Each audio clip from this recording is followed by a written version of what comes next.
IGN's Comic-Con coverage brought to you by Death Race. In theaters August 22nd. We're here with the creators of Legend of the Seeker, the new syndicated TV series debuting this fall. And first off, Terry, you're the creator of the books. This is based on, a lot of people have read them, but there'll probably be a lot of people seeing the TV show introduced to this concept. Can you do the quick pitch for us on it? Well, it's a story of heroes, and they're characters who are beloved by tens of millions of people the world over, and they're just so thrilled that this is coming to TV so that the rest of their friends and family can see it, people who haven't had time to read it. So it's going to really expand beloved characters out to the beloved friends and family of my readers. And Sam, you and your producing partners obviously had a lot of history and success with Xena, Hercules, but it's been a while since you've done a show like that. What was it about this property that drew you back in? I fell in love with the characters in Terry's books. They're so appealing.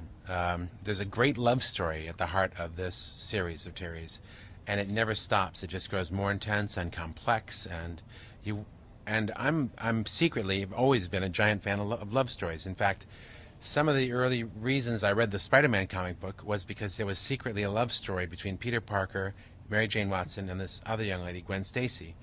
Not all at once, by the way, but sometimes actually there was that conflict. But I could read about that love story and pretend to the other boys that I was reading a superhero comic book, which was okay, but reading love stories wasn't. But I'm basically a giant fan of love stories, and at its heart, it's so moving and so powerful that you can't put it down. But also you're with this kid as he's got these responsibilities thrust on him that no way he should be able to rise up to them. But he's one by one he finds a way through it, through the help of his friends, through the help of a wise elder, through the love of a woman, through his family, sometimes maybe a piece of wisdom his father gave him, but unfortunately his father gets murdered very early on. So, but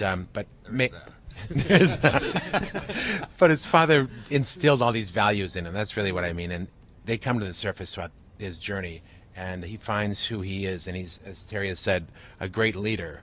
And I love watching him evolve and grow and become more and more responsible and more powerful. That's fun. And there's just so many appealing aspects to these books that I felt, along with my partners, that we should really bring it to the audience. We're filmmakers.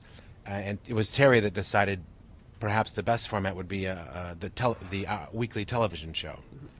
And Ned, just in the years since you did Hercules and Xena, effects obviously keep growing. The footage they just showed us, it looked like you're already working on quite a bit. Are there things you can do now that you just couldn't have done on those two shows? Absolutely, and there are things we couldn't have done in Herc and Xena either. And when those shows started, there were things that were not for Jurassic Park that those shows couldn't have done. So you always have to be climbing up that learning curve and take advantage of it. And I think one of the things that Rob does great is he takes these special effects and he shows them to his audience before others get to see them. And how does that work out for you? Do you do a little learning curve through that? There's a learning curve with everything, and but I'm a great lover of fantasy shows, of science fiction and action, and this is an opportunity to bring those ingredients mixed with great storytelling to an all-new audience, and that's really the appeal to me, is that you can mix all the great elements of a motion picture in a 22 hours worth of storytelling. There's been, I believe, 11 books. Have you guys decided how you're going to tackle that and how much we'll see per season? No, we haven't decided how we're going to tackle it. We've decided that the first season is going to deal with the dramatic arc of the first book, pretty much.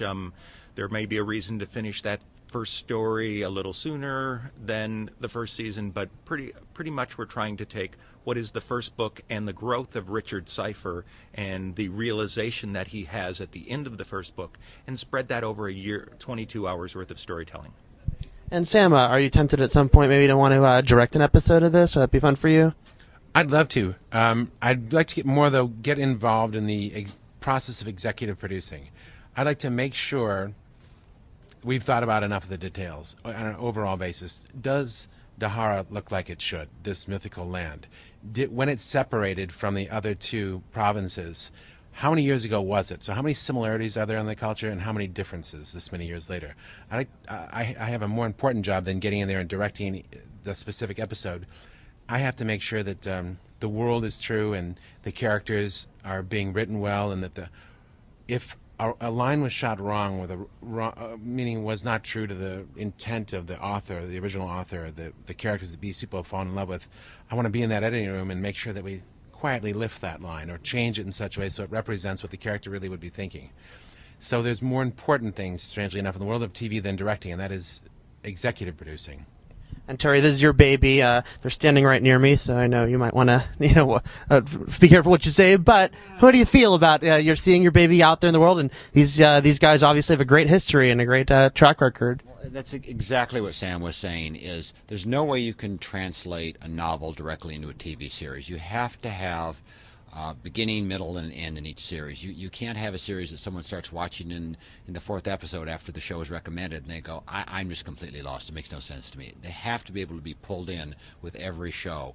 And that has to be handled in a way that the people who are overseeing it, Sam and Rob, are doing it with the sensitivity to translate those characters onto film in a way that's true to the original characters. And they can do different things than was in the book. They have different story elements, and there's more story on the TV shows perhaps than there was in the original books in some areas. But it has to be done in a way that is true to the characters, because that's what millions and millions of fans are looking for, is to see their favorite characters brought to life on the screen. And that's why it's so important to have someone like Sam doing this, and Rob, of course, because they understand that sensitivity and they know how to pull that off.